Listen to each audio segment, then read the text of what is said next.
ओम नमो भगवते वासुदेवाय। ओम नमो भगवते वासुदेवाय। ओम नमो भगवते वासुदेवाय। नारायणं नमस्कृत्यं नरं चैव नरोत्तमं देवीं सरस्वतीं व्यासं ततो जयमुदीरयेत्। नष्टप्रायेषु भद्रेषु नित्यं भागवत सेवया भगवती उत्तम श्लोके भक्तिर्भवति नैष्टिकी। So last week we had started the fourth chapter, Srimad Bhagavatam, first canto, fourth chapter, and we had done shloka till 7th. Today we'll be doing from 7th onwards. तो चौथा अध्याय जो है ये अध्याय के अंदर आपको अगर याद हो एक बार थोड़ा सा रिकैप कर लेते हैं, क्योंकि 7 ही श्लोक किए थे, बहुत समय भी हो गया, गैप ज्यादा हो गया इस बार हमारी क्लास में। तो पहले 13 श्लोकों के अंदर इस अध्याय के शौनक ऋषि फर्दर क्वेश्चंस पूछ रहे हैं सुध गोस्वामी से, और 3 प्रकार के क्वेश्चंस उन्होंने पूछे। पहला about the speaker of Srimad Bhagavatam, second about the compiler of Srimad Bhagavatam Vyasadeva, speaker Shukadeva Goswami, and the listener of Srimad Bhagavatam जो कि है परीक्षित महाराज। इन तीनों के ऊपर प्रश्न पूछे, और फिर व्यासदेव के बारे में सबसे पहले जो आंसर है सुध गोस्वामी ने बताना शुरू कर रहे हैं व्यासदेव के बारे में। तो इस चौथे और 5वें अध्याय में व्यासदेव के बारे में ही चलेगा कि क्यों व्यासदेव, प्रश्न ये था शौनक ऋषि का कि व्यासदेव जी ने क्यों श्रीमद् भागवतम की रचना की, जबकि ऑलरेडी सारा वैदिक साहित्य लिखा ही जा चुका था। तो अब क्या आवश्यकता थी श्रीमद् भागवतम लिखने की। तो हम लोग पढ़ते हैं 7वें श्लोक से।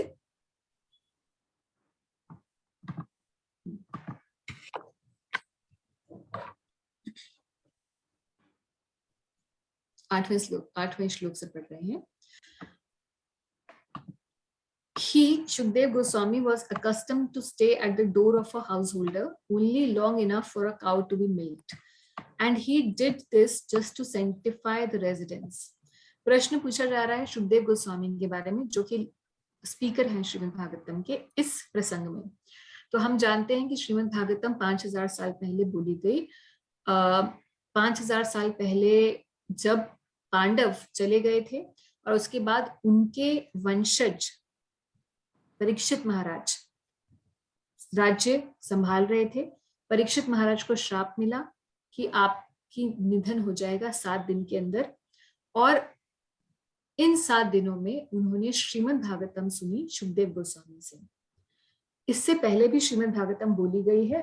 तो श्रीमद् भागवतम का बहुत पुराना इतिहास है। मैंने आपको शुरुआत में इंट्रोडक्शन वाले जो सेशन हुआ था उसमें बताया था कि क्या इतिहास है श्रीमद् भागवतम का, क्योंकि दोबारा क्वेश्चन आया था, इसलिए किसी का क्वेश्चन, आई थिंक पूनम आपका क्वेश्चन था। तो श्रीमद् भागवतम और भगवत गीता ऐसे ही सत्य सनातन है जैसे भगवान है। तो भगवान की वाणी है, हमेशा रहती है, इसलिए इसकी कोई डेटिंग नहीं होती है।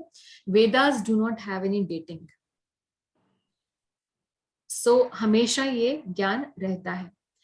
कभी कभी उदय होता है जब कोई परिस्थिति होती है, और उस परिस्थिति के का अवसर लेकर भगवान मानव जाति को ये ज्ञान जो है दोबारा प्रस्तुत करते हैं। तो एक अकाउंट आता है जिसमें भगवान, और भागवत में ही आएगा कि भगवान विष्णु ने भागवत बोली ब्रह्मा जी को। एक अकाउंट आएगा जब भगवान अनंत शेष भागवत बोलते हैं 4 कुमारों को। एक अकाउंट आता है पद्म पुराण के अंदर जिसमें नारद जी भागवत सुनते हैं 4 कुमारों से गंगा जी के तट पर। फिर उसके बाद शुकदेव गोस्वामी ने भी भागवत सुनी व्यासदेव जी से, तभी तो वो बता रहे हैं अब इस पर्टिकुलर प्रसंग में जो भागवत बोली जा रही है वो बोली जा रही है नैमिषारण्यम में, और वो कॉन्वर्सेशन चल रही है सुत गोस्वामी और शौनक ऋषि के बीच में। शौनक ऋषि जो प्रतिनिधित्व कर रहे हैं वहां बैठे हुए साधु समाज का, और जब वो भागवत बोल रहे हैं, सुत गोस्वामी जब भागवत बोल रहे हैं, तो वो अकाउंट सुना रहे हैं कि मैंने भागवत सुनी थी, किससे? शुकदेव गोस्वामी से, जब वो परीक्षित महाराज को सुना रहे थे तब। तो अब मैं आपको वही ज्ञान वापस देने वाला हूं जो मैंने सुना था सुखदेव गोस्वामी से। सो आप देखिए कि कई अकाउंट्स पर भागवत बोली जा रही है। तो अभी जो हम भागवत पढ़ रहे हैं वो कॉन्वर्सेशन है सुखदेव गोस्वामी सुत गोस्वामी और शौनक ऋषि के बीच में। अब इसी प्रसंग में जो शौनक ऋषि हैं वो पूछ रहे हैं कि हमें बताइए व्यासदेव जी ने भागवत क्यों लिखी जब ऑलरेडी वैदिक साहित्य लिख चुके थे। परीक्षित महाराज जो इतने महान राजा थे, उन्हें क्या पड़ी थी बैठकर सुनने की। और सुखदेव गोस्वामी जो कि इतने विरक्त थे कि किसी के घर पर, किसी गृहस्थ के घर पर भी तभी तक के लिए जाते थे जब तक कि इतनी अल्प समय के लिए, जितने में एक गाय दूधी जा सकती है। तो गाय दूधने में कितना समय लगता है? 5-10 मिनट लगते हैं ना, 10-15 मिनट। तो इतनी देर ही वो गृहस्थ के घर के अंदर भी नहीं जाते थे, उसके दरवाजे पे जाते थे भिक्षा लेने के लिए। और भिक्षाटन के लिए जाते, सिर्फ भिक्षा लेने के लिए नहीं जाते थे बल्कि उसका उद्धार करने के लिए जाते थे, ताकि उसको जब वो भिक्षा दे तो उसको कुछ अच्छे वाक्यों भगवान के बारे में वो साथ साथ बता के भी आ जाए, प्रीचिंग करने के लिए जाते थे। तो सुखदेव गोस्वामी जब इतने विरक्त थे कि किसी भी गृहस्थ के घर के बाहर ही रहते थे, वो भी उतने ही समय के लिए, अल्प समय के लिए, तो फिर वो किसी राजा के साथ 7 दिन 7 रात बैठकर उसे प्रवचन क्यों देने बैठे? ये प्रश्न पूछ रहे हैं कौन? शौनक ऋषि। और फिर पूछ रहे हैं महाराज परीक्षित के बारे में। It is said that Maharaj Parikshit is a great first-class devotee of the Lord, and that his birth and activities are all wonderful. Please tell us about him. तो अब ये प्रश्न पूछा जा रहा है किसके बारे में? लिसनर ऑफ श्रीमद् भागवतम, भागवत के श्रोता, भागवत के श्रोता महाराज परीक्षित के बारे में, कि जो महाराज परीक्षित हमने सुना है। कौन बोल रहे हैं? शौनक ऋषि। हमने सुना है कि महाराज परीक्षित एक उत्तम कोटि के वैष्णव थे और उनका जो बर्थ है वो भी दिव्य था, उनके सारे कार्यकलाप भी दिव्य थे। अब आप हमें उनके बारे में भी बताइए। तो ये जिज्ञासा है इनकी। बर्थ कैसे दिव्य था ये भी आगे आने वाले अध्यायों में आएगा कि महाराज परीक्षित जब उत्तरा माता के गर्भ में थे, जो कि अभिमन्यु की वाइफ हैं, उनके गर्भ में थे, तो अश्वत्थामा ने एक बाण छोड़ा था, एक ब्रह्मास्त्र छोड़ा था इस लास्ट वंशज को मारने के लिए। और भगवान श्री कृष्ण ने स्वयं उत्तरा के गर्भ में जाकर ब्रह्मास्त्र को भी नलिफाई कर दिया था और महाराज परीक्षित की रक्षा की थी जब परीक्षित माता के गर्भ में थे। तो इसलिए बर्थ तो बहुत दिव्य हो गया। और जब भगवान उत्तरा के गर्भ में पहुंचे, मतलब ही immediately entered, Krishna is everywhere, he can do anything, he can even check the Brahmastra. तो महाराज परीक्षित अंदर थे और वो देख रहे थे कि भगवान जो है, उन्हें दर्शन हुए भगवान के, महाराज परीक्षित को अंदर ही दर्शन हो रहे हैं कि कैसे मेरी रक्षा कर रहे हैं। और फिर जब वो बाहर आए तो वो ढूंढते थे कि अरे वो कौन था जिसको मैंने माँ के गर्भ में देखा था। वो मेमोरी उनको इतनी कैच कर गई, इसीलिए उनका नाम पड़ गया Parikshit, because he always used to do pariksha, कि क्या ये है वो? नहीं, ये तो नहीं है। वो है? नहीं। अरे वो कौन है? जिसको परीक्षा करते रहते थे सबकी, कि अरे he was checking where is that person who I saw. So that's how his name Parikshit was given. So Shaunak Rishi उनके बारे में भी पूछ रहे हैं और पूछ रहे हैं कि he was a great emperor and possessed all the opulence of his acquired kingdom. He was so exalted that he was increasing the prestige of the Pandu dynasty. Why did he give up everything to sit down on the bank of the Ganges and fast until death? तो भाई परीक्षित महाराज को ऐसा क्यों हुआ कि वो 7 दिन 7 रात बैठकर गंगा जी के तट पर फास्टिंग करते रहे और सुनते रहे, श्रवण करते रहे, और अपनी मृत्यु का क्यों वो इंतजार कर रहे थे, जबकि वो इतने महान राजा थे, पूरे विश्व के वो सम्राट थे, ऐसी किंगडम थी जो उनको मिली थी, एक्वायर्ड किंगडम थी। तो बच्चा इतना ये कोई टाटा बिरला का बच्चा नहीं था, ये ऐसे सम्राट का बच्चा था जो पूरे विश्व के सम्राट हो चुके थे, पांडवों के वंशज थे। तो पूरी धरती ही जो है पांडवों को मिली हुई थी, पांडवों का राज था, और उन्हें परीक्षित महाराज को इनहेरिटेंस में मिला था ये सब। So he was very young, he had all opulence, तो साथ ही साथ महान भक्त भी थे। तो फिर ऐसा क्यों हुआ कि वो बैठे गंगा जी के किनारे व्रत करके? He was such a great emperor that all his enemies would come and bow down at his feet and surrender all their wealth for their own benefit. यानी कि वो खुद अनराइवल्ड किंग थे। कोई ऐसा नहीं था कि किसी के साथ दुश्मनी थी और उनको लगा कि चलो इसके साथ तो मेरी अब, इससे तो मैं विजय नहीं प्राप्त कर सकता। सारे के सारे खुद ही अपने हित के लिए उनके सरेंडर में रहते थे। सारे राजा, जितने भी छोटे छोटे राजा थे। He was full of youth and strength, and he possessed unsuperable kingly opulence. Why did he want to give up everything, including his life? तो कोई भी ऐसा रीजन नहीं था।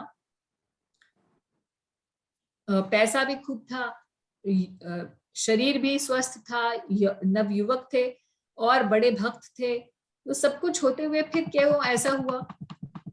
और बोल रहे हैं लास्ट में कि फॉर दोस, अगर मान लीजिए कि अगर वो किसी कारणवश जाना भी चाहते थे, मान लीजिए कि वो रिनाउंस थे, तो भी उन्हें ऐसा नहीं करना चाहिए, क्योंकि वो बड़े मतलब अच्छे राजा थे। और ऐसा व्यक्ति जो भक्त भी हो, राजा भी हो, लीडर हो सबका, उसकी सिर्फ अपनी लाइफ अपने लिए नहीं होती, उसकी लाइफ दूसरों के लिए होती है, उनको संभाल के रखने के लिए होती है। तो राजा का कर्तव्य सिर्फ अपना ही तो नहीं है, क्योंकि सब उस पर आश्रित है। और सिर्फ धर्मात्मा राजा के ऊपर तो प्रजा पूरी तरह आश्रित होती है, उसको तो बिल्कुल भी नहीं अपनी मरण की तरफ जाना नहीं चाहिए। Those who are devoted to the cause of personality of Godhead live only for the welfare, development and happiness of others. They do not live for any selfish interest. So even though Emperor Parikshit was free from all attachments to worldly possessions, खुद तो निरासक्त थे, how could he give up his mortal body which was shelter for others? तो भी उन्हें नहीं करना चाहिए था ऐसा, क्योंकि दूसरे तो उनके शरणागत थे। तो ऐसा क्यों किया महाराज परीक्षित ने? ये प्रश्न है शौनक ऋषि का। फिर अब ये 3 प्रकार के प्रश्न पूछ लिए हैं, व्यासदेव जी के बारे में, शुकदेव गोस्वामी जी के बारे में और महाराज परीक्षित के बारे में। तो अब बोल रहे हैं, और ये जो पूरा फर्स्ट कैंटो चलेगा, पूरा पहला स्कंद इन्हीं प्रश्नों का उत्तर देने में चलेगा। पूरा का पूरा पहला स्कंद इन्हीं बातों का डिस्कशन रहेगा, यानी कि महाराज परीक्षित की, शुकदेव गोस्वामी की और व्यासदेव जी की ये हिस्ट्री चलती रहेगी कि ऐसा क्यों हुआ, इन्हीं प्रश्नों के उत्तर पर। फिर उसके बाद सेकंड कैंटो से श्रीमद् भागवतम जो शुकदेव गोस्वामी जी ने बोली थी महाराज परीक्षित को, उसका प्रवचन शुरू होगा। ये लेआउट है फर्स्ट कैंटो का। 13वां श्लोक कर रहे हैं। We know that you are expert in the meaning of all subjects except some portion of the Vedas, and thus you can clearly explain the answer to all questions we have just put to you. तो यहाँ प्रभुपाद बता रहे हैं कि अब शौनक ऋषि बोल रहे हैं कि हमें पता है आप सब चीज जानते हो, केवल वेदों का कुछ एक पोर्शन नहीं जानते हो, इसीलिए आप हमें क्लियरली आंसर दे सकते हो। प्रभुपाद यहाँ बता रहे हैं कि शौनक ऋषि किस पोर्शन के बारे में बोल रहे हैं। सुत गोस्वामी का भी इतिहास है, उसको भी छोटा सा बता देती हूँ तो आपको क्लैरिटी हो जाएगी कि ऐसा क्यों बोला जा रहा है। वेदों को 4 पोर्शन में व्यासदेव जी ने डिवाइड किया, एक ही वेद को 4 में डिवाइड किया, और फिर उसके बाद जो इतिहास पुराण है, पंचम वेद, उसे एक 5th कैटेगरी बनाया। 4 वेदों के 4 अपने 4 डिसाइपल्स को ये 4 वेद दिए, और उनके सब ब्रांचेस, उनकी डिसिप्लिन सक्सेशंस के थ्रू, गुरु शिष्य परंपरा के थ्रू ये 4 वेदों का प्रसार प्रचार होता रहा। जहां तक इतिहास और पुराणों की बात थी, उन्होंने रोमहर्षण सुत ये नाम है, इन्हें समझाया, इन्हें सिखाया सारे पुराण और इतिहास। इन्हीं रोमहर्षण सुत के ये बेटे हैं सुत गोस्वामी, जो अभी जिनसे प्रश्न पूछा जा रहा है। अब सुत गोस्वामी को कौन सा वेदों का वो पाठ है जो नहीं आता, जो वैदिक मीटर में रिसाइटेशन है श्लोकों का, जिसको कहते हैं स्तुति पाठ कह लीजिए, या सिंपल भाषा में बोला जाए तो जो मेट्रिक जो श्लोक उच्चारण होता है, जो कि यज्ञ इत्यादि करने के लिए चाहिए होता है, जो ब्राह्मण करते हैं, वो जो रिसाइटेशन वाला पाठ है, वो सुत Goswami was not so expert in it, but he understood the purport of the Vedas. यानी कि श्लोकों का जो अर्थ है, वेदों का जो अर्थ है, वो तो उन्हें पता था. तो प्रभुपाद यहाँ बता रहे हैं difference between Vedas and Puranas is like that between the Brahmanas and the Parivrajakacharya. जो ब्राह्मण होते हैं, they are meant to administer some fruitive sacrifices mentioned in the Vedas, but the Parivrajakacharyas or learned preachers are meant to disseminate transcendental knowledge to one and all. तो फर्क क्या है इन दोनों में? जो ब्राह्मण, टिपिकल ब्राह्मण होते हैं, वो वेद मंत्र उच्चारण करते हैं, जिसका एक पर्टिकुलर वैदिक मंत्रों का मीटर होता है, एक सिमेट्री होती है, उसके अनुसार ही आपको चलना होता है. और जो परिव्राजकाचार्य होते हैं, उनका कार्य केवल ये रिचुअलिस्टिक एक्टिविटीज नहीं करना है, यानी कि केवल श्लोक उच्चारण में ही उनका ध्यान नहीं होता. Rather, okay, so I will put everybody on mute क्योंकि थोड़ा सा, रादर उनका जो पर्पस होता है वो होता है कि उसकी जो एसेंस है, उस टीचिंग का जो एसेंस है, उसे समझ लिया जाए, चाहे संस्कृत आए या नहीं आए, उसका जो एसेंस है वो समझ लिया जाए. इसीलिए सुत गोस्वामी को यहाँ पर बताया जा रहा है शौनक ऋषि के द्वारा कि आप सब प्रश्नों के उत्तर दे सकते हैं क्योंकि आपको सब कुछ पता है. You understand the Vedas, the subject matter of Vedas. उसी तरीके से कई बार आजकल हम लोग भी होते हैं, हम लोग, definitely it is wonderful if everybody can read the shlokas in Sanskrit. और उसके लिए मैंने आप लोगों को एक तरीका भी बताया हुआ है कि संस्कृत में श्लोक उच्चारण करने का क्या तरीका होता है. बहुत सिंपल है, यहीं पर ही आपको पता चल जाता है. बट अभी मैं बताऊंगी दोबारा से. बट अगर आप नहीं कर पाते हैं तो भी more important is not shloka recitation, more important is that you understand the teaching of the shloka. हालांकि दोनों ही कर सकें तो बहुत ही अच्छा है. तो यहां जैसे हम श्लोक को देखते हैं तो कई बार हम लोग संधि नहीं पढ़ पाते. तत्सर्वम नः समाचक्ष्वा पृष्ठो यदि किंचन किंचन. ठीक है, अब इसी को ही हमें तोड़ तोड़ के पढ़ लेंगे तो हम आसानी से पढ़ सकते हैं. जैसे यहाँ प्रभुपाद जी ने हर एक श्लोक के जो शब्द हैं उनको अपने मीनिंग के साथ लिखा हुआ है. तत् न समाचक्ष्वा.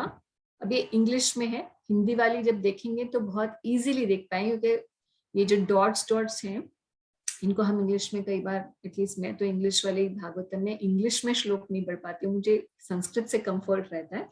तो अगर आप इसका हिंदी वर्जन देखेंगे, हिंदी वाली भागवतम देखेंगे जिसमें ये ट्रांसलेशंस भी हिंदी में है, जो बुक में है, तो आप देखेंगे हर एक श्लोक के जो वर्ड्स हैं उन्हें आप इस तरीके से अंडरलाइन करेंगे तो बड़े आराम से संधि विच्छेद करके आप पढ़ सकते हैं, चाहे वो भागवतम के श्लोक हो या भगवद गीता के. भगवद गीता के श्लोक ज्यादा इजी हैं क्योंकि वो गायत्री के मीटर में है. छंद जो गायत्री छंद समझते हैं आप, गायत्री मतलब गायत्री मंत्र नहीं, एक छंद भी है जिसको गायत्री कहते हैं. तो गायत्री छंद में है, मतलब उसमें 4 पोर्शंस हैं, जैसे यदा यदा ही धर्मस्य ग्लानिर्भवति भारत, सेकंड हो गया. थर्ड है अभ्युत्थानम अधर्मस्य, फोर्थ है तदात्मानम सजाम्यहम. तो 4 पोर्शंस में बटा रहता है. तो भगवद गीता के जो अधिकांश श्लोक हैं वो उसी फैशन में है. It's easy to recite. Bhagavatam के श्लोक जो है उसमें ज्यादा कठिन संस्कृत है, ज्यादा डिफिकल्ट है. बट कभी हताश मत होइएगा, प्रयास करते रहिएगा तो बहुत इजीली आने लग जाता है.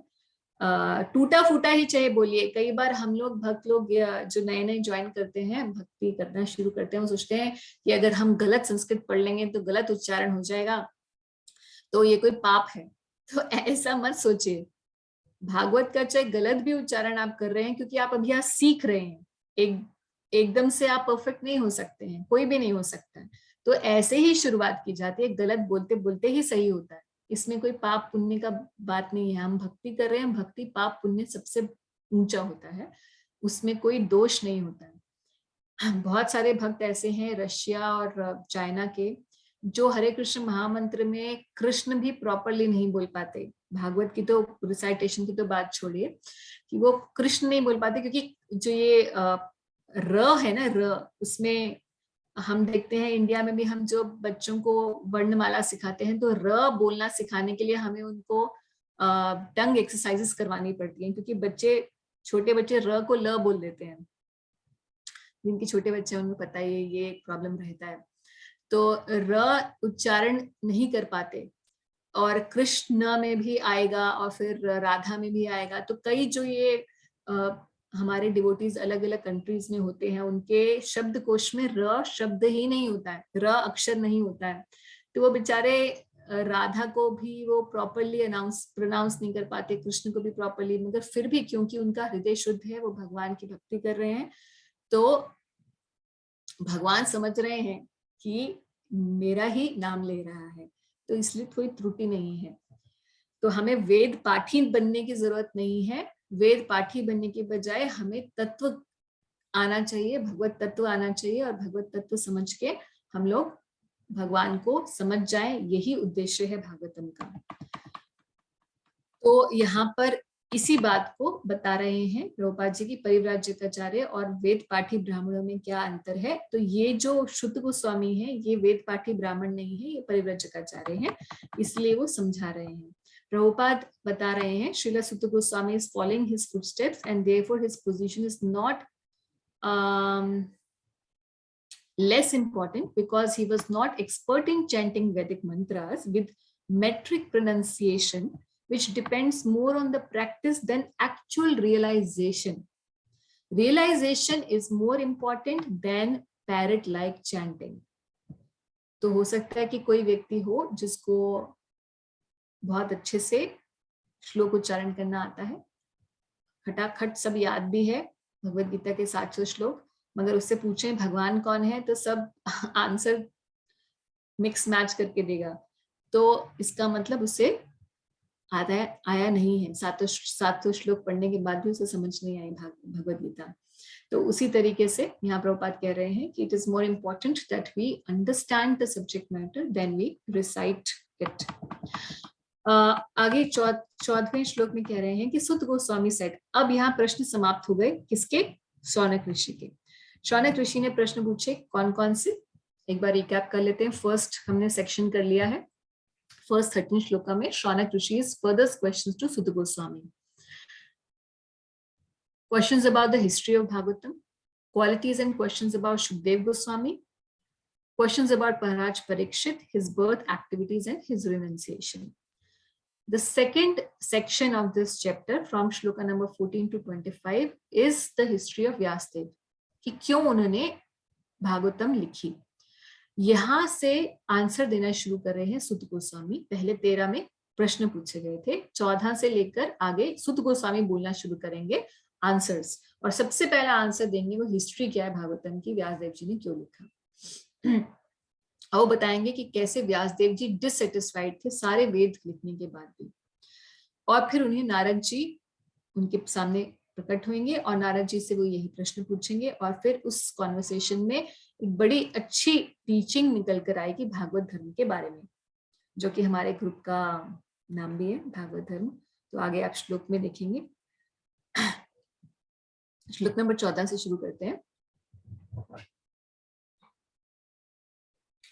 When the Suta Goswami said, when the second millennium overlapped the third, the great sage Vyasdev was born to Parashar in the womb of Satyavati, the daughter of Vasu.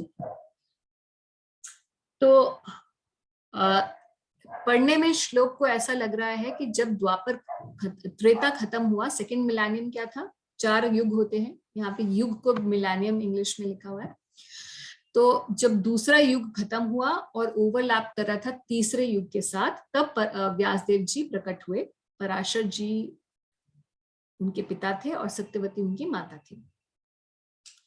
But Prabhupada यहाँ बताते हैं कि specifically ये जो overlapping है उसका अर्थ ये है कि जनरली जो क्रोनोलॉजिकल ऑर्डर होता है 4 युगों का, वो सत्य, द्वापर, त्रेता और कली का, उसका क्रोनोलॉजिकल ऑर्डर क्या होता है कि सत्य पहले, सत्य युग, फिर द्वापर युग आता है, क्योंकि द्वापर मतलब 2 द्वापर, त्रेता मतलब 3rd और कली 4th होता है। तो हमेशा इसी क्रोनोलॉजी से चलता है, मगर कई बार ओवरलैपिंग हो जाती है। ओवरलैपिंग मतलब त्रेता पहले और द्वापर बाद में आता है। और ऐसा ही कब हुआ? वैवस्वत मनु के शासनकाल में। तो आप जानते हैं ये मनु का शासनकाल आपको मैं पहले एक्सप्लेन कर चुकी हूँ कि ब्रह्मा जी के एक दिन में 14 मनु आते हैं। ब्रह्मा जी के एक दिन में कितने चतुर्युग होते हैं? 1000 चतुर्युग होते हैं। और उसको 14 में डिवाइड कर दीजिए तो करीबन कितना, 71 चतुर्युग एक मनु का रेन चलता है। अबाउट 71 चतुर्युग एक मनु का चलता है। तो अभी जो करंट मनु चल रहे हैं वो है वैवस्वत मनु। और उनके जो 28th राउंड आया ना, 71 चतुर्युगी आएंगे इनके उसमें। तो जब 28वीं चतुर्युगी आई तब ये ओवरलैपिंग हुई कि त्रेता पहले और द्वापर बाद में। तो जब ये ओवरलैपिंग इस तरीके की हुई, यानी कि अभी जो रीसेंट टाइम में जो हुआ वो यही हुआ कि त्रेता पहले हुआ और द्वापर बाद में। तो ये कालक्रम चलता रहता है, ऐसा नहीं है। कई बार लोग सोचते हैं कि पहले सतयुग होता है, फिर त्रेता होता है, फिर द्वापर होता है, फिर कलयुग होता है, उसके बाद प्रलय आ जाती है, सब कुछ खत्म हो जाता है। तो ऐसा नहीं है, ये चतुर्युगी एक के बाद एक के बाद एक के बाद चलती रहती है, अनंत काल तक चलती रहती है। जब तक कि अनंत काल मतलब हमारे कैलकुलेशन से तो अनंत काल ही है। 311 trillion 40 billion years Brahma ji की लाइफ होती है। इतने समय तक चलती रहती है, फिर ब्रह्मा जी की आयु समाप्त हो जाती है और फिर पूर्ण प्रलय आती है। फिर वो उतने ही समय के लिए अप्रकट हो जाती है। पूरी जो सृष्टि है कहाँ चली जाती है? भगवान महाविष्णु के शरीर में प्रवेश कर जाती है और फिर वापस से भगवान महाविष्णु के शरीर से अलग अलग ब्रह्मांड निकलते हैं और फिर से सृष्टि होती है। यानी कि सृष्टि होती रहती है एक के बाद एक, कभी भी ऐसा नहीं होता कि एक बार होने के बाद खत्म और फिर कभी दोबारा नहीं होगी। तो ये जो वैवस्वत मनु का जो ये ओवरलैप हुआ 28वें चतुर्युगी में, इसी में इस पर्टिकुलर मिलेनियम में भगवान श्री कृष्ण भी अपीयर हुए 28वें चतुर्युगी में, और साथ ही साथ व्यासदेव भी प्रकट हुए सत्यवती माता के गर्भ से। तो व्यासदेव जो है इस युग की तृतीय संध्या में प्रकट हुए। हर युग की अपनी एक, so every yuga has 3 portions. प्रथम संधि, मध्य रहता है और तृतीय संधि। तो 3 में डिवाइड किया जाता है हर युग को। जैसे अभी कलयुग की प्रथम संध्या चल रही है। संध्या मतलब कि ओवरलैप है, अभी पूरी तरीके से कली आया भी नहीं है और द्वापर भी खत्म हो चुका है। जैसे संध्या समय को हम जानते हैं ना कि शाम जो होती है वो रात भी नहीं है और दिन भी नहीं है, तो वैसे ही संध्या होती है। तो ये युग संध्या, तृतीय युग संध्या में व्यासदेव जी प्रकट हुए। कौन सी, किस युग की? द्वापर की। तो ये तो हिस्ट्री बताई कि कब प्रकट हुए व्यासदेव जी। ओके, फिर बता रहे हैं once upon a time he Vyasadeva as the sun rose took his morning oblation in the water of Saraswati and sat alone to concentrate. तो व्यासदेव जी का आश्रम जो है उस सरस्वती, जो कि अभी लुप्त हो चुकी है, अब लुप्त नहीं, अप्रकट हो चुकी है सरस्वती बद्रिक आश्रम में अभी भी हम जाते हैं अगर तो हमें देखने को मिलती है। सरस्वती रिवर अभी भी है, प्रकट है वहां पर। तो सरस्वती रिवर के बैंक पर व्यासदेव जी की गुफा है। आज भी भक्त लोग जो जाते हैं वहां दर्शन करते हैं व्यास गुफा के। और व्यासदेव जी का वही स्थान है जहां पर बैठकर उन्होंने सारे ग्रंथों का कंपाइलेशन किया। तो ये बद्रिक आश्रम के अंदर जो इस आश्रम का नाम है सम्यापराश। व्यासदेव जी के आश्रम का नाम है सम्यापराश। तो वहां पर बैठे और वो अकेले बैठे हुए थे और वो चिंतन करने लगे। क्या चिंतन कर रहे थे? The great sage Vyasdev saw anomalies in the millennium. This happens on earth in different ages due to unseen forces in the course of time. तो जैसे जैसे समय और कालक्रम के प्रभाव में अलग अलग युग में क्या होता है? डिटोरेशन होने लग जाती है। सतयुग में हर कोई सच बोलता था और आयु बहुत लंबी होती थी। द्वापर त्रेता में उससे कम हो गया, अच्छाई कम, फिर द्वापर में और कम, और कलयुग में पूरी तरीके से कम। सो व्यासदेव जी ये देख रहे थे कि कलयुग आगे आने वाला है और क्या कलयुग के अंदर क्या क्या होने वाला है। एक सेकेंड आगे चला गया। The The great sage, who was fully equipped in knowledge, could see through his transcendental vision the deterioration of everything material due to the influence of the age. कि अब युग परिवर्तन की वजह से सब कुछ क्षय होने लग जाएगा. He could see that the faithless people in general would be reduced in duration of life. सबकी आयु कम हो जाएगी and would be impatient. तो ऐसा बताया गया है कि अभी तो हम लोग जानते हैं कि 100 साल होती थी पहले. हमारे दादाजी, अगर हम जो लोग हैं मेरी एज के, अगर हम अपने दादाजी इत्यादि को देखें तो मेरी दादी जब गई तो 89 की थी और मेरे दादाजी कुछ 97 समथिंग थे और बिल्कुल अच्छे स्वास्थ्य में जाते थे लोग. अभी हम लोग जो है जस्ट 1-2 जनरेशन आगे हम लोग आए हैं, तो हम अपनी लाइफ एक्सपेक्टेंसी रखते हैं 70-75 भी जी जाएं अच्छे से, तो है ना. अभी ये हो गया है. तो आगे बताया गया है कि कलयुग में आगे जाके इतना ज्यादा कम हो जाएगी आयु, 20 साल इतनी रिड्यूस हो जाएगी age. And people will be impatient due to lack of goodness. तो सत्वगुण की कमी की वजह से हमेशा इम्पेशेंट हो जाएंगे. Thus he contemplated for the welfare of men in all stages of and orders of life. तो उन्होंने सोचा कि अब क्या किया जाए, कैसे हेल्प की जाए. तो व्यास देव जो है वो ये सब कुछ देख रहे हैं अपनी दिव्य दृष्टि से और फिर वो सोच रहे हैं कि कैसे लोगों का कल्याण कैसे किया जा सकता है. तो आगे कह रहे हैं कि उन्होंने क्या सोचा फिर कि कैसे कल्याण करूंगा. He saw that the sacrifices mentioned in the Vedas are means by which the people's occupations should be purified. तो उन्होंने सोचा कि भाई वेदों के अंदर जो यज्ञ का विधान है इसके द्वारा लोगों की शुद्धि हो सकती है. And to simplify the process, he divided the one Vedas into 4 in order to expand them among men. एक ही वेद को उन्होंने 4 में डिवाइड कर दिया. तो वेद एक ही है, उसके 4 पोर्शंस कर दिए गए ताकि वो आगे डिस्ट्रीब्यूट हो सके एक्सपैंड करने के लिए. तो उन्होंने सोचा कि भाई वैदिक नॉलेज ही एक ऐसा तरीका है कि जब लोगों को के पास ये नॉलेज जाएगी तो अपने आप लोगों की रिफॉर्मेशन हो सकती है. तो without knowledge, without Vedic knowledge we can not be reformed. अगर हम अपने ही जीवन में देख लें कि जब तक हमें भगवान के बारे में ये भक्तों के द्वारा हमें नहीं पता था, तब तक हम लोग भी सब उल्टे सीधे काम करते हैं. तो सबसे पहले हमें इंफॉर्मेशन मिलनी चाहिए जीवात्मा को कि क्या सही कार्य है. अगर ये इंफॉर्मेशन नहीं होगी तो उसका मार्गदर्शन नहीं हो पाएगा. इसीलिए व्यासदेव जी हैं वो सबसे पहले अपना स्कूल खोल के बैठे. कहाँ से? बद्रिकाश्रम से. कि अब इस स्कूल के आगे आगे सब स्कूल्स खुलेंगे. कैसे? The 4 divisions of the original source of knowledge were made separately, but the historical facts and authentic stories mentioned in the Puranas are called the 5th Vedas. So ये बात हम लोग पहले भी डिस्कस कर चुके हैं शायद किसी क्लास में कि जो इतिहास और पुराण है इन्हें पंचम वेद कहा जाता है. और यहाँ श्रीमद् भागवतम का ये श्लोक भी बता रहा है. तो 4 तो वेद हैं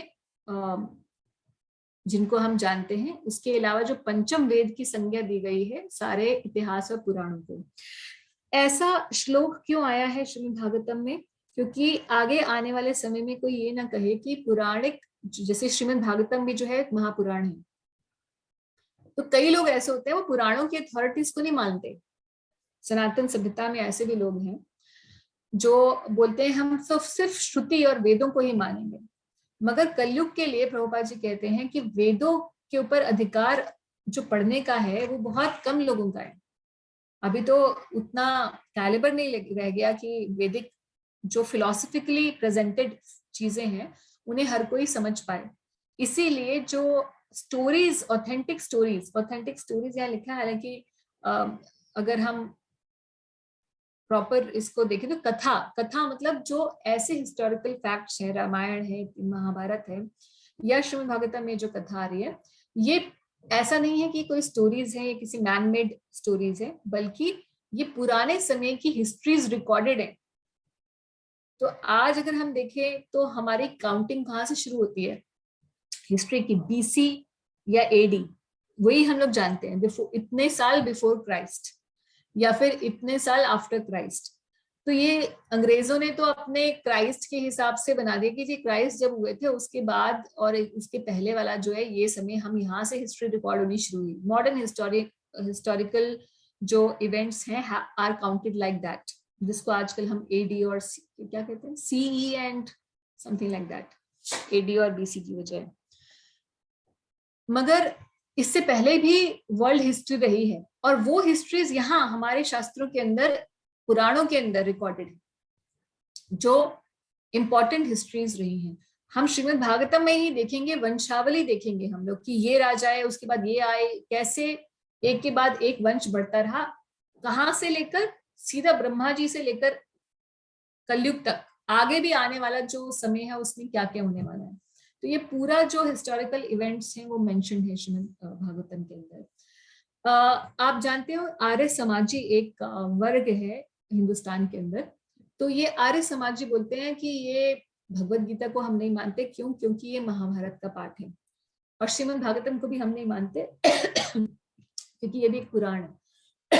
हम सिर्फ वेद पढ़ेंगे और वेदों में तो सिर्फ क्या लिखा हुआ है, यज्ञ करो, इसलिए आप देखेंगे कि आर्य समाजी सिर्फ यज्ञ करते हैं और भगवान को प्रॉपर तरीके से मानते नहीं, क्योंकि वेदों के अंदर जो डिकोडिंग है वो इतनी सरल नहीं है डिकोड कर पाना। मगर पुराण और इतिहास के अंदर जो है भगवान की कथा के रूप में क्योंकि प्रेजेंटेड है और भक्तों के चरित्र के रूप में प्रेजेंटेड है, इसलिए आसानी से अंडरस्टैंडेबल है।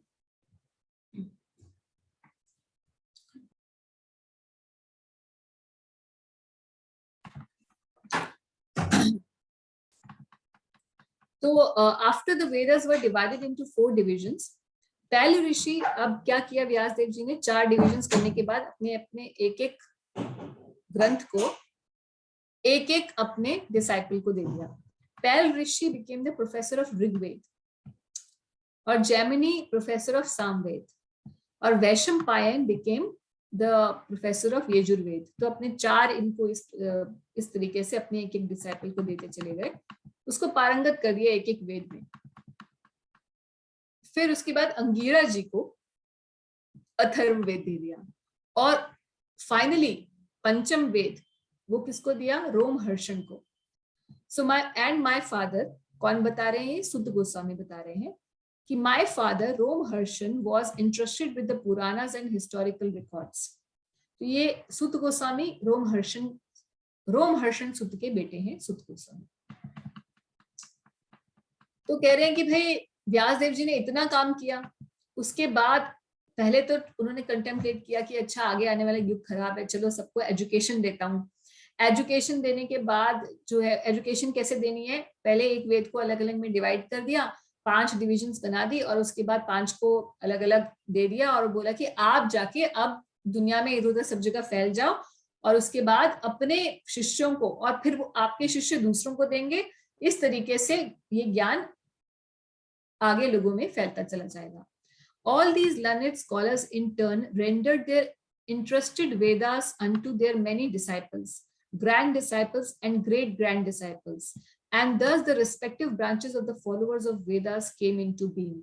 तो इस दुनिया के अंदर जितनी भी नॉलेज है, जितनी भी, चाहे वो मिलिट्री साइंस हो, चाहे वो केमिस्ट्री हो, फिजिक्स हो, etcetera, whatever, mathematics, whatever material as well as spiritual knowledge that we can think of, is because ये जो डिसाइपल्स थे व्यास देव जी के और उनके आगे शिष्य और उनके शिष्यों के शिष्य हर जगह फैल गए। प्रभुपाद यहाँ बता रहे हैं कि the original source of knowledge is the Vedas. There are no branches of knowledge, either mundane or transcendental, which do not belong to the original text of the Vedas. कोई ब्रांच नहीं है नॉलेज की, चाहे वो दिव्य ज्ञान से related हो, चाहे वो आयुर्वेद से रिलेटेड हो, चाहे कोई भी ज्ञान है, ultimately it is coming with the base of the knowledge base is Vedas. They have simply been developed into different branches. They were originally rendered by great respectable and learned professors. In other words, the Vedic knowledge broken into different branches by different disciplic successions has been distributed all over the world. No one therefore can claim independent knowledge beyond the Vedas. Prabhupada का ये कथन है कि कोई और independent knowledge नहीं, आज उसी का ही फर्दर क्या कह सकते हैं, एक्सपेंशन हो सकता है लोगों ने किया हो, मगर ultimately the source of knowledge is the Vedas in every branch. फिर आगे कह रहे हैं कि thus the great sage Vyasdev, who was very kind to the ignorant masses, edited the Vedas so that they may be assimilated by less intellectual men. तो इस तरीके से व्यासदेव जी ने कलयुग के लोगों के लिए विभाजन कर दिया वेद का, ताकि सब लोग उसको समझ पाए, जो कलयुग के मूढ़ जन हैं वो भी इस बात को समझ पाए। तो प्रभुपाद यहाँ एक बड़ा इंटरेस्टिंग बात बता रहे हैं कि there is a stricture that no one should try to learn the Vedas who is not qualified brahmana. आपने भी ऐसा सब कुछ सुना होगा कि जो पक्का ब्राह्मण नहीं है वो वेद पाठ पठन नहीं कर सकता। सो आप लोगों ने ऐसे सुना हुआ है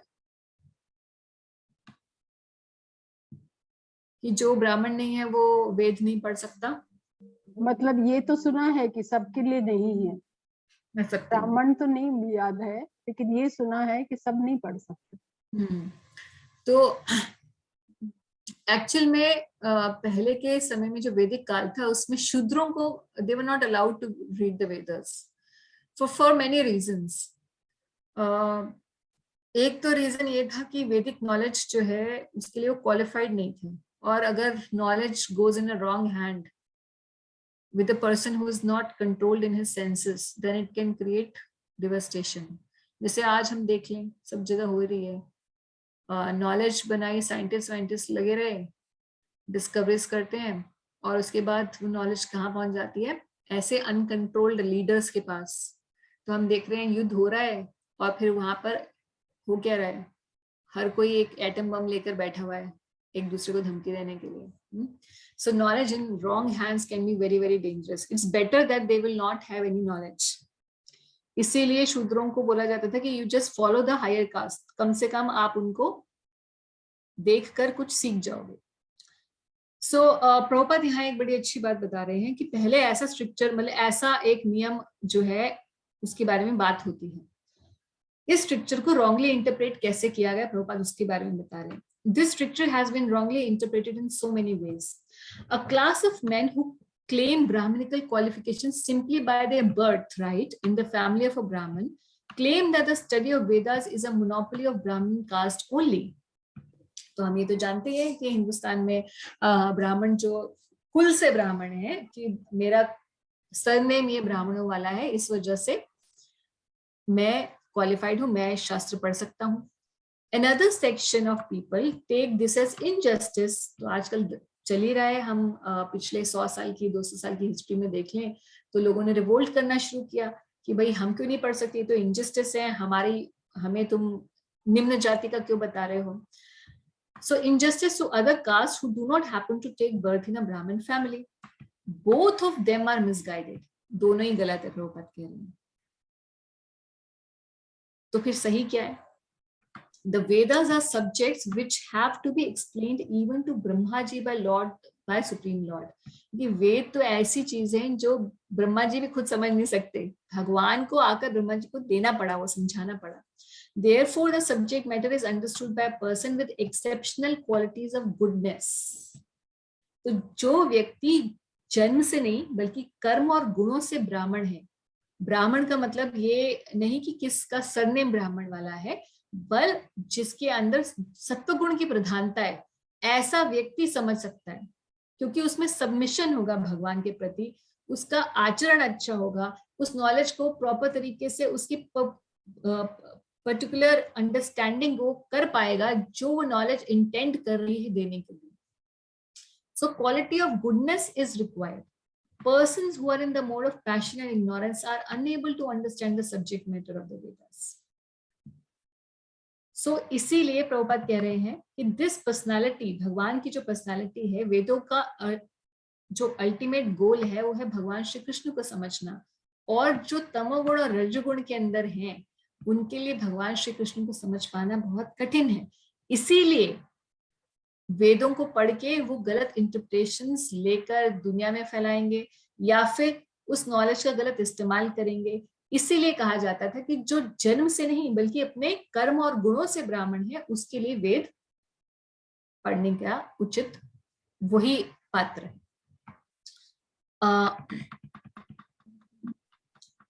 आगे फिर उन्होंने, अब ये तो उन्होंने कर दिया, 4 विभाजन कर दिए, फिर रोमहर्षण सुत को इतिहास भी दे दिए। अब उन्होंने बोला कि भाई हर कोई तो इतना फिर भी इंटेलिजेंट नहीं होगा कि वो समझ पाए वेदों को, तो अब वेदों को, इस वेदों की जो टीचिंग है उसको ऐसे बताता हूँ कि हर कोई अंडरस्टैंड कर सके, यानी कि शूद्रों इत्यादि के लिए भी, जो लेस इंटेलिजेंट है उन लोगों के लिए भी क्या क्या क्या ऑप्शन रखा जाए ताकि वो भी समझ जाए। उनके लिए महाभारत बनाई गई। तो कलयुग की जो जनता है, शास्त्र कहते हैं कि कलो शूद्र संभवा, कलयुग में हर कोई शूद्र ही है। क्यों? क्योंकि कुछ एक वर्ग को छोड़कर जो कि भगवान के भक्त हैं और अपनी भक्ति की वजह से मोड ऑफ गुडनेस में रहते हैं, उनको छोड़कर बाकी जितना भी वर्ग है वो हम देखते भी हैं, सारी दुनिया में हम अपने आसपास भी देख सकते हैं कि वो एक जो गुडनेस, सत्व गुण में रहने वाले लोग कंप्लीटली ऐसे तो दिखाई देने बंद हो चुके हैं। केवल भक्त समाज में ऐसे कुछ वर्ग रह गया है। तो व्यासदेव जी जानते थे कि अल्टीमेटली ये होगा, इसीलिए उन्होंने एक और बुक बनाई जिसका नाम है महाभारत। और महाभारत के अंदर उन्होंने रख दी क्या, हालांकि महाभारत के अंदर बहुत सारी ऐसी भी चीजें हैं जो कि धर्मनिष्ठ व्यक्ति को बनाती हैं। फिर साथ साथ भागवत धर्म भी दे दिया महाभारत के अंदर। कैसे? क्योंकि भगवत गीता महाभारत का ही पार्ट बन गया। तो महाभारत को स्पेसिफिकली व्यासदेव जी ने कलयुग की जनता के लिए लिखा ताकि हर कोई जो अल्टीमेट बात है वेदों की वो महाभारत की कथा के रूप में समझ जाए। So out of compassion, the great sage thought it wise that this would enable men to achieve the ultimate goal of life. Thus, he compiled the great historical narration called Mahabharat for women, laborers, and friends of the twice born. ये friends of the twice born क्या होता है? द्विज बंधु कहते हैं। तो द्विज बंधु का मतलब क्या है? यहाँ पे एक बड़ा important point Prabhupada ji mention करने वाले हैं, इसीलिए मैं पपट को पढ़ रही हूँ। प्रभुपाद पहले तो बताते हैं कि द्विज बंधु कौन होते हैं। द्विज बंधु का मतलब होता है कि जो ब्राह्मण, क्षत्रिय या वैश्य कुल में जन्म लिए होते हैं मगर, या किसी स्पिरिचुअली कल्चर्ड फैमिली में होते हैं मगर खुद उतने क्वालिफाइड नहीं होते, यानी कि ब्राह्मण कुल में जन्म हुआ मगर खुद ब्राह्मण जैसा उसका आचरण नहीं है, या क्षत्रिय कुल में जन्म हुआ मगर वो क्षत्रिय को जो होना चाहिए वैसा वो क्वालिटीज उसमें नहीं है। तो कुल से तो ब्राह्मण हो गया या क्षत्रिय हो गया या वैश्य हो गया मगर अपने गुणों से नहीं है। तो ऐसे व्यक्ति को क्या कहा जाता है? द्विज बंधु। द्विज का मतलब है, द्विज मतलब ट्वाइस बॉर्न। ट्वाइस बॉर्न, पहला तो हमारा जन्म होता है माता के गर्भ से, दूसरा जन्म होता है जब हमें उपनयनम संस्कार इत्यादि दिया जाता है तो तब उसे सेकंड बर्थ कहा जाता है। सेक्रेड थ्रेड सेरेमनी जिसको उपनयनम संस्कार हम लोग कहते हैं, तो द्विज बन जाते हैं। तो ये 3 क्लासेस थी, इनको द्विज बनाया जाता था। मगर ये द्विज बंधु कौन है? जो है तो द्विजों के रिलेटिव्स मगर वो खुद उतने क्वालिफाइड नहीं है। तो ये क्वालिफाइड होने क्यों बंद हो गए? तो प्रभुपाद कहते हैं कि उसका एक ही सिंपल रीजन है, वो है गर्भधारण संस्कार का ना होना। ये गर्भधारण संस्कार क्या होता है? क्योंकि हम सभी यहाँ पर जो बैठे हुए हैं, जो सुन रहे हैं, हम सब गृहस्थ लोग हैं और हम आगे भी किसी को बताएंगे जो गृहस्थी में है। तो हमें एक ये संस्कार के ऊपर प्रभुपाद जी ने, हालांकि 10 विधा संस्कार है मगर इस पर्टिकुलर संस्कार के ऊपर प्रभुपाद जी ने बहुत ज्यादा बल दिया और ये है गर्भधारण संस्कार। गर्भधारण संस्कार का मतलब ये है कि स्त्री पुरुष यानी कि पति पत्नी जो है, अब जब संतान पैदा करने के लिए सोचते हैं तो उन्हें ऐसी एक शुद्ध चेतना में ऐसा ये कार्य करना चाहिए ताकि उनके घर में कोई ऐसी जीवात्मा आए जिसके अंदर अच्छे गुण हो। तो जो कपल है, they can attract by their own good qualities, they can attract a particular living entity to come to their house. Prabhupada कहते हैं आज की डेट में क्या है, गर्भधारण संस्कार के बारे में एक तो नॉलेज नहीं है लोगों को। इवन हिंदू समाज में भी ये जो हम लोग सनातन धर्मी है, फिर भी हमारे अंदर ये हमें नॉलेज प्राप्त नहीं होती, जनरली नहीं होती है, कई कई लोगों को होती है। तो गर्भधारण संस्कार में करना क्या होता है कि हस्बैंड एंड वाइफ दे, प्रभुपाद जी ने ये स्टैंडर्ड दिया है एटलीस्ट इस्कॉन के डिवोटीज के लिए, कि they should chant 50 rounds of Hare Krishna Mahamantra. 50 Mala husband भी, 50 माला वाइफ भी करेगी। नेचुरली जब आप दिन में बैठकर जप करेंगे, भगवान का नाम लेंगे, तो आपकी जो चेतना है, जब आप रात्रि के समय आप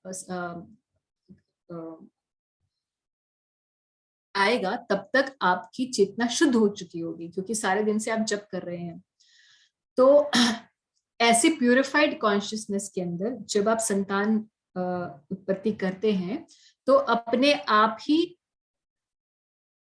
ऐसी लिविंग एंटिटीज को अट्रैक्ट करते हैं जो कि जन्म लेना चाहती हैं किसी अच्छे घर में, और जो खुद से ही पहले से ही जो कि पुण्यवान जीवात्माएं हैं। तो जब गर्भधारण संस्कार किया जाता है तो पुण्यवान और भक्तिमान जीवात्माएं ऐसे गर्भ में प्रवेश करती हैं। हालांकि आजकल तो दुनिया में बहुत कुछ नॉनसेंस चल रहा है। तो आजकल बच्चे कैसे पैदा होते हैं, वीकेंड पर after night out and after drinking alcohol. तो इस तरीके से जब संतान उत्पत्ति होती है तो राक्षस पैदा होते हैं, ऐसे गर्भ में राक्षस प्रवेश करते हैं। इसीलिए हम देखते हैं कि आजकल जो जनता है वो जनरली आसुरी क्वालिटीज वाली जनता हमें दिखाई देती है।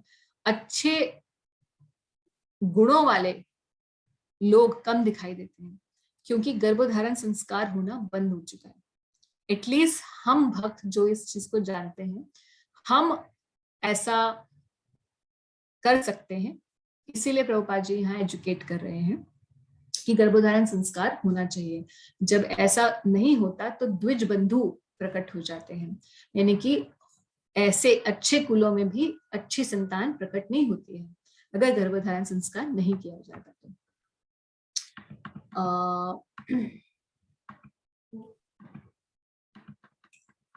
तो ऐसे द्विज बंधुओं के लिए महाभारत का चयन व्यास देव जी ने किया, क्योंकि हर कोई वेदों की फिलॉसफी को समझ पाना डिफिकल्ट है। इसीलिए महाभारत को कथा के रूप में वही बातें प्रस्तुत करते हुए लिखा गया, और उसके अंदर भगवद गीता भी, जो कि एसेंस है वेदों का, वो भी डाल दी गई, ताकि लोग स्टोरी फॉर्मेट में आराम से वेदों की बात को समझ पाए। अब इतना काम करने के बाद भी व्यास देव जी को बड़ा खुश हो जाना चाहिए था कि मैंने तो मिशन अकम्प्लिश्ड, मैंने तो बचा लिया कलयुग की जनता को। मगर ओ ट्वाइस बॉर्न ब्राह्मण सुत गोस्वामी कह रहे हैं कि हे द्विजों, still his mind was not satisfied. इतना काम करने के बाद भी, अथाह सागर वेदों का देने के बाद भी, उसके बाद महाभारत भी देने के बाद भी व्यास देव जी के मन में संतुष्टि नहीं आई। Although he engaged himself in working for the welfare of all people, तो अगर कोई इतना सेवा करे समाज की तो अंदर बहुत प्रसन्न होना चाहिए उस व्यक्ति को। मगर व्यास देव जी ने इतनी समाज सेवा करने के बाद भी उनके मन में सेटिस्फैक्शन नहीं थी। इससे ये भी पता चलता है कि समाज सेवा करने से कोई सेटिस्फैक्शन नहीं मिलती। लोग सोचते हैं, तो अच्छी बात है कि लोग समाज सेवा करते हैं, जो जेन्युइनली करते हैं, मगर समाज की सेवा हो नहीं पाती है, उनकी इंद्रियां फिर भी तुष्ट नहीं हो पाती। अच्छी बात है कि अपने से ऊपर किसी और के बारे में भी सोचते हैं, क्योंकि अधिकांश जनता तो वो भी नहीं सोचती, मगर फिर भी वो बहुत उत्तम लेवल नहीं है। क्यों नहीं है, आगे हमें पता चलेगा कि व्यास देव जी के उदाहरण से हम ये बात समझ सकते हैं। Does the sage, being dissatisfied at hurt, at once begin to reflect? Because he knew the essence of religion, he said within himself. तो व्यास देव जी कंटेम्पलेट करें कि भाई क्या हो गया, क्या प्रॉब्लम चल रही है, मैं इतना काम कर दिया उसके बाद भी मुझे संतुष्टि नहीं हो रही, उसके बाद भी मुझे नहीं लग रहा कि मैंने कुछ अच्छा किया। और वो क्योंकि वो सभी धर्म के ज्ञाता तो थे ही व्यास देव, क्योंकि भगवान के अंश अवतार हैं, भगवान के सत्यावेश अवतार हैं, तो व्यासदेव जी ने सोचा कि इसका कारण क्या हो सकता है। व्यासदेव जी सोच रहे हैं, I have under strict disciplinary vows unpretentiously worshipped the Vedas, the spiritual master and the altar of sacrifice. I have also abided by the rulings and have shown the import of disciplic succession through the explanation of Mahabharata, by which even women, Shudras and others can see the path of religion. तो भाई मैंने तो बड़ा अच्छा discipline में सब कुछ लिखा, मैंने गुरु की भी सेवा की, वेदों को भी वर्शिप किया, सबके सारे समाज में हर एक वर्ग के लिए मैंने काम कर लिया। I am feeling incomplete, although I myself am fully equipped with everything required by the Vedas. भाई जो भी चाहिए सब कुछ मेरे पास है, फिर भी मुझे क्यों अधूरापन क्यों लग रहा है। हाँ, तो अब इस श्लोक में कह रहे हैं कि क्यों अधूरापन लग रहा है। किम वा भागवता धर्मा न प्रायेण निरूपितः प्रियः परमहंसानां त एव ही अच्युत प्रियः। कि मैंने क्या नहीं किया, लगता है कि मैंने जो अच्युत के प्रिय, अच्युत मतलब भगवान श्री कृष्ण, उनका जो प्रिय है क्या, भागवत धर्म, उसका मैंने निरूपण नहीं किया, वो मैंने नहीं बताया सारे शास्त्रों के अंदर। वो जिसको किसको प्रिय है ये भागवत धर्म, परमहंसों को। तो ये मैंने ये गलती कर दी, व्यासदेव जी कह रहे हैं। This may be because I did not specifically pointed out the devotional service of the Lord. तो भागवत धर्म है उसको मैंने स्पेसिफिकली नहीं बताया, अलग से उसके ऊपर बल देकर शास्त्रों के अंदर नहीं बताया, which is both dear to the perfect beings and the infallible Lord. वैसे देखिए इंग्लिश में पढ़ने में ना वो मजा नहीं आता, जो संस्कृत में श्लोक का पढ़ेंगे ना तो एक एक शब्द जो है अलग से पता चल रहा है कि भागवत धर्म का निरूपण नहीं किया जो परम हंसों और अच्युत को प्रिय है। मगर अभी इंग्लिश में पढ़ेंगे which is dear to the perfect beings and infallible Lord, वो मजा नहीं आता ना।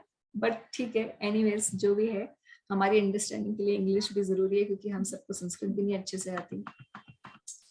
तो ये रीजन था, वो समझ गए व्यासदेव जी की, क्योंकि मैंने भगवान के भक्ति के बारे में स्पेसिफिकली मेंशन नहीं किया है शास्त्रों के अंदर कि कैसे भक्ति करनी चाहिए, भक्ति का उदय कैसे होता है, नाम जप की महिमा क्या है, भक्तों का चरित्र कैसे होता है, भगवान अपने भक्तों के साथ कैसे रिलेट करते हैं, कैसे भक्त मृत्यु से भी आगे चले जाते हैं और कैसे उन्हें भगवत प्रेम प्राप्त होता है, ये सब बातें तो मैंने बताई नहीं।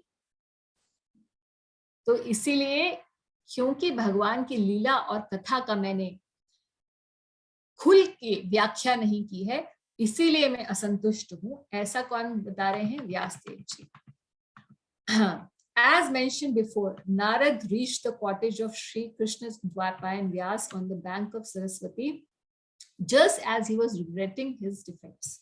तो जैसे ही व्यासदेव जी ये कंटेम्पलेट कर रहे थे कि कृष्ण द्वापायन व्यास, तो व्यासदेव जो है हर युग के अंदर, हर एक चतुर्युग में एक व्यासदेव होते हैं। तो ये जो अभी हमारे रिसेंट टाइम में 28वें चतुर्युग जो चल रहा है, जिसमें व्यासदेव जी आए, उनका नाम है कृष्ण द्वापायन व्यास। तो नारद जी उनके गुरु हैं और नारद जी उनके कुटिया में प्रकट हो गए। क्यों? क्योंकि जैसे ही शिष्य कभी उथल पुथल में होता है तो कौन मार्गदर्शन देने आता है, गुरु। तो गुरु कभी अप्रकट नहीं होते हैं। ऐसे ही हम लोग भी देखते हैं कि हमारे जो गुरुजन हैं, श्रील प्रभुपाद हैं फॉर एग्जांपल, या उनके गुरु महाराज थे, तो ये सब भौतिक रूप से तो अप्रकट हो चुके हैं, मगर जब भी भक्त को, और ये हर एक भक्त जो एटलीस्ट इस्कॉन संस्था के अंदर है, जो सिंसियर डिवोटी है, वो ये रियलाइज करता है कि जब भी जरूरत होती है हमारे को, हमें कोई चीज समझ नहीं आ रही होती, या स्पिरिचुअल लाइफ में हम ऐसी सिचुएशन में आ चुके होते हैं जब हमें किसी चीज की क्लैरिटी चाहिए मगर हमें कहीं से मिल नहीं रही होती, तो किसी ना किसी रूप से कृष्ण गुरु के माध्यम से वो चीज हमारे पास पहुंचा देते हैं। तो नारद जी यहाँ प्रकट हो गए हैं। अब नारद जी व्यासदेव जी को बताएंगे कि आपने क्या गलती की है और उन्हें आदेश देंगे, नारद जी आदेश देंगे कि श्रीमद् भागवतम लिखो, का कंपाइलेशन करो।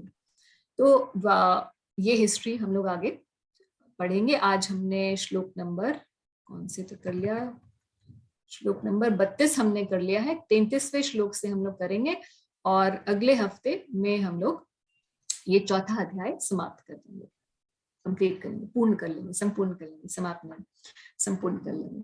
तो अभी किसी के प्रश्न है तो पूछ लें। और also I am very sorry, मैंने गायत्री छंद बोला ना, अनुष्टुप छंद है। Yes, thank you Shyam Sundari Mata ji for correcting me. Anushtup is the chhand. Okay, all right, any questions या हम लोग लीव करें?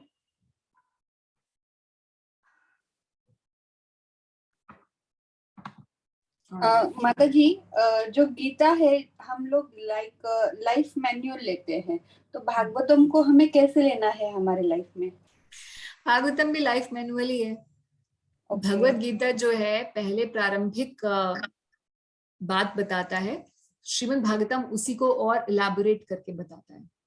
जो भगवत गीता की टीचिंग्स हैं उन्हीं को एग्जाम्पल्स के रूप में भी बताया जाता है। जैसे मान लीजिए भगवान ने भगवत गीता में एक श्लोक है 9वें अध्याय में, जिसमें भगवान कह रहे हैं अर्जुन को बोलिए कि अर्जुन सब में ये बात बता दीजिए, घोषणा कर दीजिए कि मेरे भक्त कभी विनाश नहीं होता, न में भक्ता प्रणश्यति, श्लोक है। अब ये तो एक बात हो गई श्लोक के रूप में, इसका कोई एग्जाम्पल भी है? हाँ, भागवतम में पूरा चैप्टर्स पे चैप्टर्स आएंगे एग्जाम्पल्स के। अम्बरीश महाराज की कथा आएगी, प्रहलाद की कथा आएगी, वहां पर इसी कॉन्सेप्ट को with examples, with historical accounts elaborate करके बताया जाए। Okay okay, right, any other question?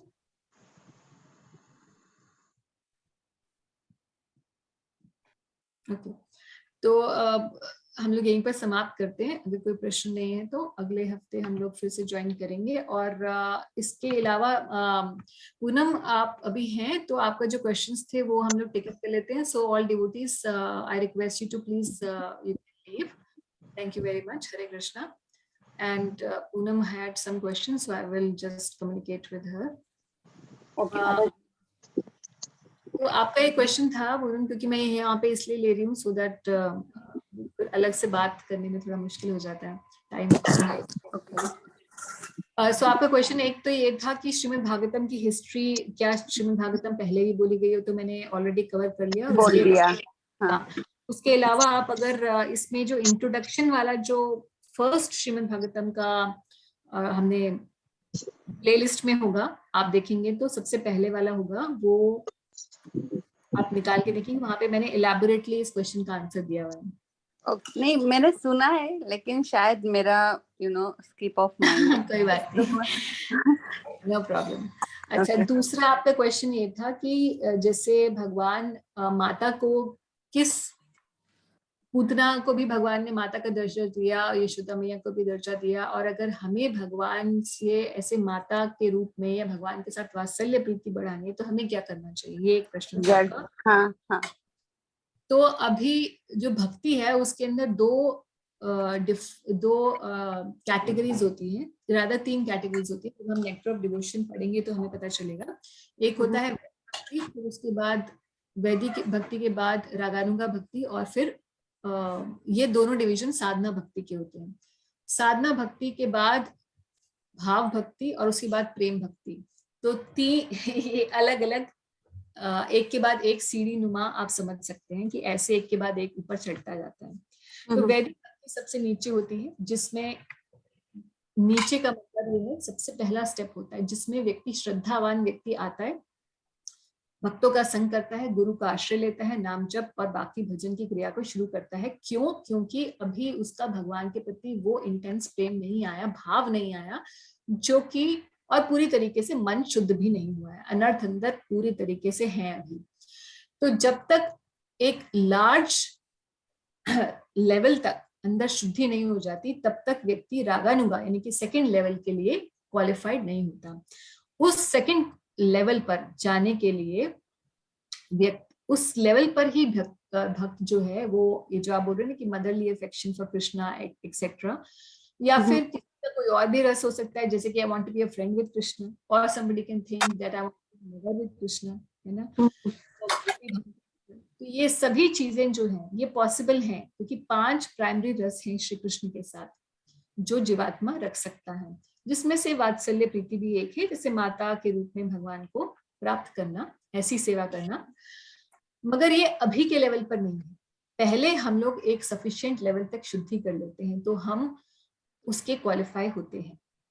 और वो भक्ति में 9 स्टेप्स हैं, पहले श्रद्धा, फिर साधु संग, फिर भजन क्रिया, उसके बाद अनर्थ निवृत्ति। अनर्थ निवृत्ति के बाद, यानी कि अनर्थ निवृत्ति समझते हैं कि घर हमारे अंदर से कालिक जो है वो खत्म हो जाए, एटलीस्ट लार्जली खत्म हो जाए, उसके बाद हम निष्ठा के लेवल पर आते हैं। जब निष्ठा का लेवल आता है तब हम एक्चुअली क्वालिफाई होते हैं उन चीजों के लिए। निष्ठा हमारी भगवान के प्रति ना, मतलब हाँ, वही अगर ये निष्ठा नॉर्मल जो हम निष्ठा सोचते हैं ना कि हमारे भगवान में विश्वास है, आस्था है, ये वो निष्ठा नहीं है। इसका मतलब ये है कि आपके जो अंदर, आपके हमारे अंदर जो ये काम, क्रोध, लोभ, मोह, मद मत्सर्य हैं, वो लार्जली जब समाप्त हो जाते हैं, okay, largely you Okay. can say about 80% are gone. We are from inside. That stage is technically in bhakti literature is called as nishtha. Okay, तो उससे पहले तो श्रद्धा है, श्रद्धा से हम स्टार्ट करते हैं भक्ति, फिर हम भजन क्रिया करते हैं। भजन क्रिया मतलब नाम जप, शास्त्र अध्ययन, डीटी वर्शिप, वंदनम, अर्चनम, दास्यम, भगवान का ये सब करते हैं, भक्तों के साथ एसोसिएट करते हैं बहुत समय तक। कई बार ऐसा भी होता है कि कोई जीवात्मा जो सीरियस नहीं होता है, वो कई जन्मों तक उसे भजन क्रिया करनी पड़ती है शुद्धिकरण करने के लिए अपनी। तो जब ये पूरा शुद्धिकरण अच्छे तरीके से हो जाता है तो कहते हैं निष्ठा का स्तर आया। उसके बाद व्यक्ति इन सब चीजों के लिए क्वालिफाई होता है कि भगवान से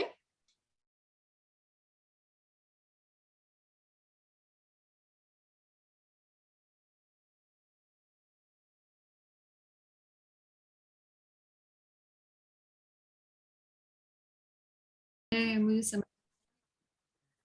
देखो जैसे पूतना आई थी मदर के रोल में और यशोदा माँ उसकी ओरिजिनल मम्मा नहीं है, लेकिन दोनों ही मम्मी का रोल प्ले करते हैं और दोनों को भगवान ने उनके उनके हिसाब से जो फल भी दिया उसका, किया है, हाँ फल दिया है। तो हमें उस कैसे लेना चाहिए उसको? तो इसमें जैसे जो मैं समझ रही हूँ आपका जो क्वेश्चन है उसमें ये है कि क्या भगवान जो है सबको मातृभाव में सेम रेसिप्रोकेट कर रहे हैं, कैसे कर रहे हैं? सो मतलब भगवान पुतना तो दोष थी, लेकिन वो प्रिटेंडर थी, मतलब मम्मी का प्रिटेंड किया उसने और कृष्णा को मारने ही आई थी, फिर भी कृष्णा ने उसको मुक्ति दे दी just because of mother, she is in the role of mother, she is in the role of mother.